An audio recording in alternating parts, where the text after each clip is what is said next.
后来最近这个大雨一直落，台中潭子北屯支线边的顶源潭和平公园，涂骹是车落破2坑大坑，民众正惊这愈立愈大坑，去甲代表来တင်情。相关的单位会勘了后，承诺讲会先甲这个坑屯好平，防止意外来发生。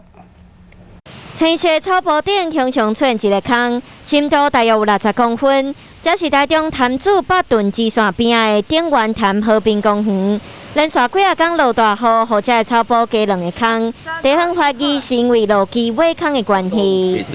北屯支线旁边可能地基掏空，让地层下陷，这里有2、3个下陷得很深，50-60公分了。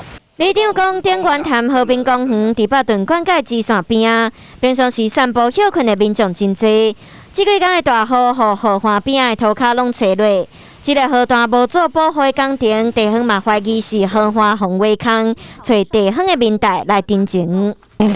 这个没下雨的时候，拜托上河川局赶快专业人士赶快来检测，在这总长大概200公尺一定要将这个原因找出来。立委要求农产水利署、台中管理处先来把这个坑保护好，而且嘛请3号叫等天气较好，赶紧来找出原因。